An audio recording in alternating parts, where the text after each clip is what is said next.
Hello and welcome back to Mark's Garden UK. I'm Mark and this is our latest tree fern, Dicksonia Antarctica.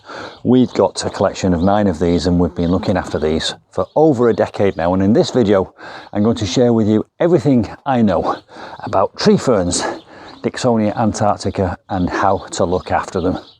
And the first thing I would say about tree ferns is be careful, because they are addictive. And once you've bought one, you'll probably go on to buy several more. And I have to say at the start, it's not me that's paying for these tree ferns. I couldn't afford them, but my other half is completely addicted to them, and wherever he goes and sees one, he's tempted into buying it, which is why we've now got another one in our collection. I have to say, this was a very reasonable deal. In this video, I'm going to cover buying, positioning, planting, watering, feeding, some information about the fronds or croziers, closed crowns, winter care, cost, and suppliers. So that's the list of things I'm going to cover in this video. So it's probably going to be quite a long video. You don't have to remember all this or take notes, because I'm going to type it all up in the description box below this video. And if you want to, you can download the transcript. Now, in terms of buying a tree fern, my advice is go to a reputable dealer, and I'll tell you about a couple of dealers we've used in a moment. When you go to buy a tree fern, ask the seller for some advice, gauge their level of expertise, because that will indicate whether it's being cared for properly or not.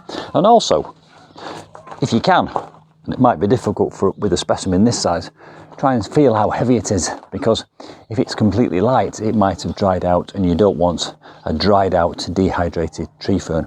If it's dense and wet and moist, that's a better sign. Also, when you're buying a tree fern, give it a good look over with your own eyes. Generally speaking, it's common sense. We can see if a plant is healthy or not. And when a tree fern has got lovely green fronds growing out the top, you know it's healthy. But if it's in the winter time, or the end of winter, or if it's just been imported, it might not have any fronds. So then it really is a question of making your own judgment about the seller and their expertise. Now, in terms of buying them, these generally get imported in containers and arrive in the UK in the spring, February, March, and they'll come up in shiploads, and they will sit around in that container from where they've come from, which is generally Tasmania or Australia, places like that, and they might have been in that container all year. So it's important to understand that your seller has got them from a reputable supplier, possibly been in the industry for many years, and knows what they're doing in terms of buying their tree fern stock. And that's why we've used companies like the Palm Key Tree Company or Knowbridge Garden Centre in Staffordshire, and they both, I'll put the details to their websites in the description box below this video. They both do delivery, and you can go and have a look at the stock, and they've got good reputations because they've been selling tree ferns for many years. So now, one of the tree ferns we bought had a guarantee with it for 2 years. So if you can, ask the supplier if there are any guarantees, but oftentimes it's a question of buyer beware.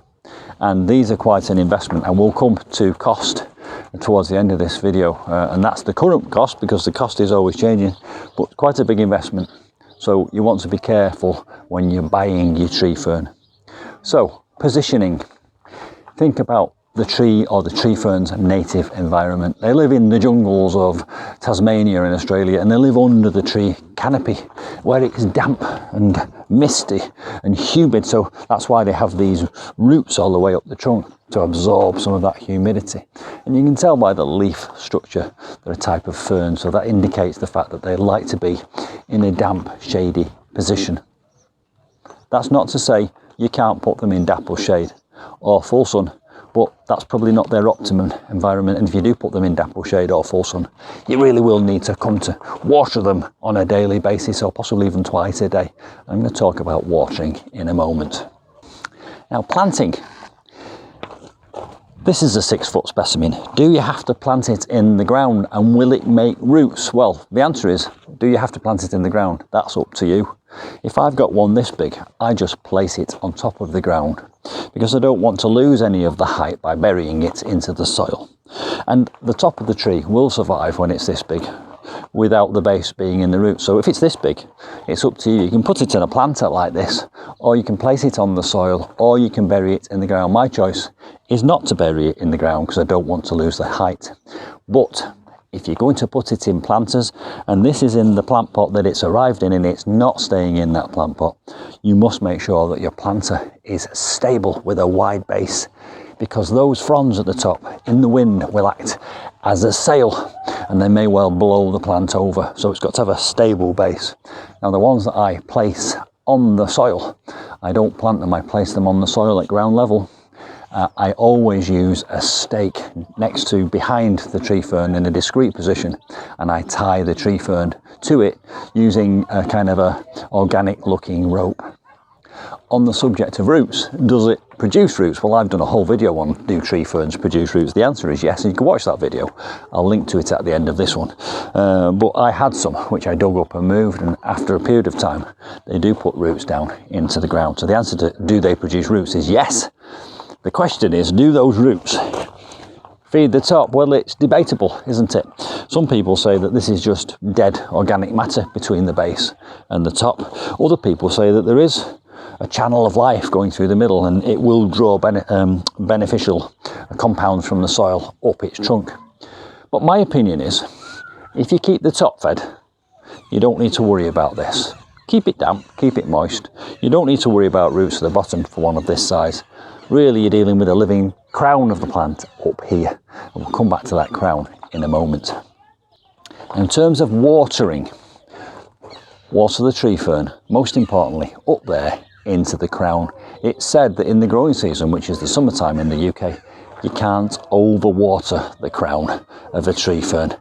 We put gallons of water into our tree ferns, sometimes twice a day, and that needs to be kept wet. However, in the winter time, you don't want that to be soggy and wet, because if that freezes when it's soggy and wet, it'll do some damage to the living crown in the top. So it's finding the balance. But in the summertime, when it's growing, when there's no risk of any frost, keep it wet and water the trunk.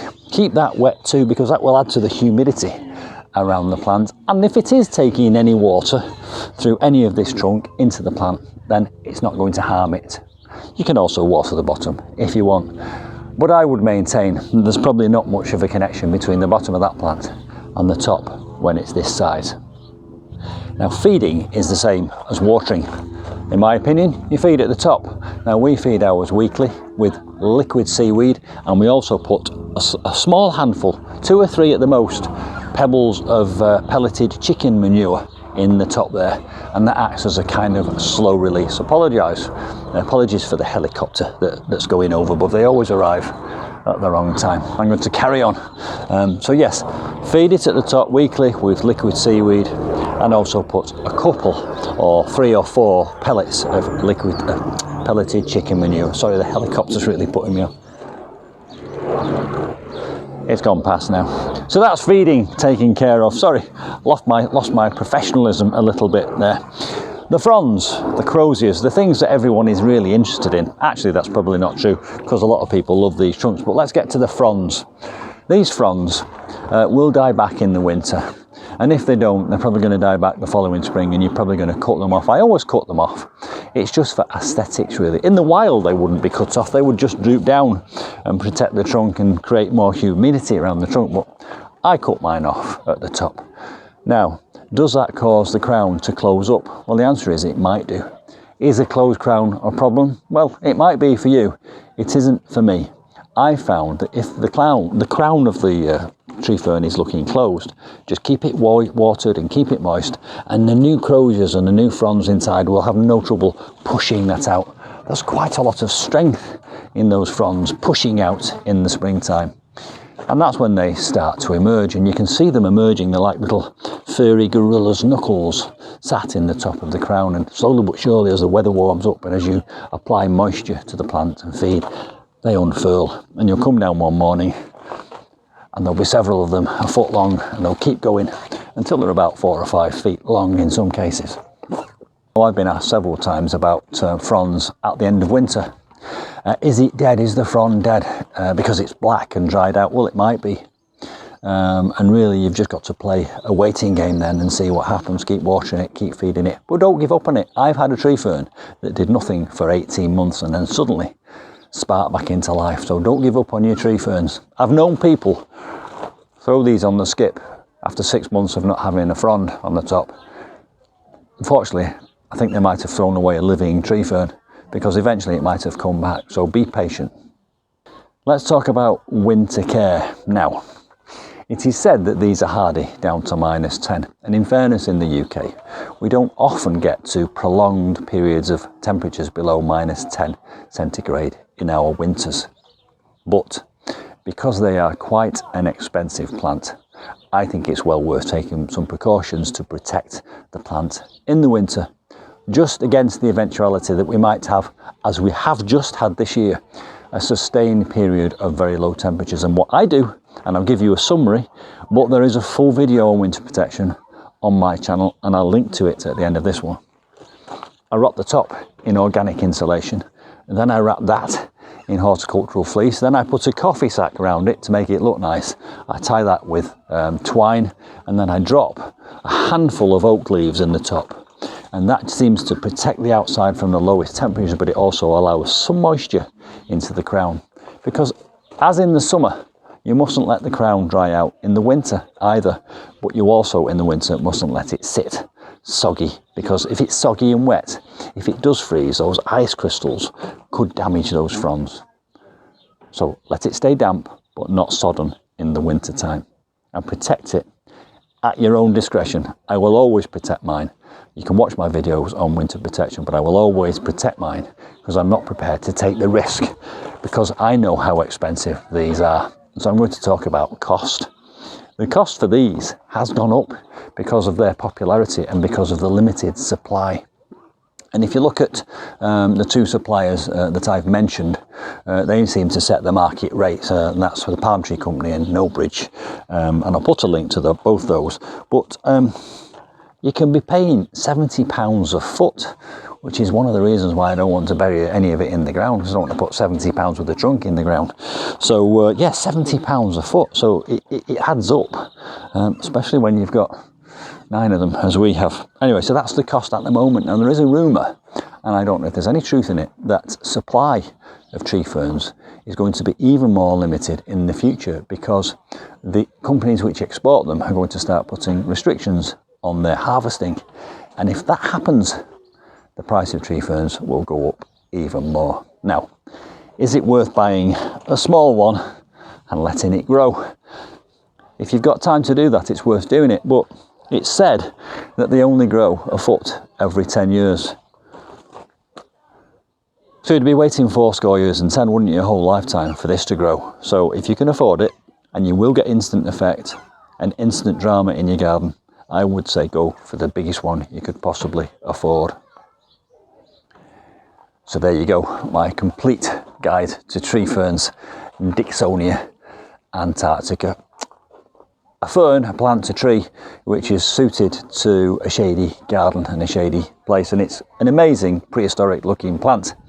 We've been somewhat interrupted by a helicopter, so I apologise for that, but I hope you found that useful. Don't forget, there's a transcript below, and also I will type up these notes in the description box below. If you've got any comments or additional information you'd like to add about Dicksonia Antarctica, then do put it in the comments below so that everyone else can read it, because there are several different opinions about these plants.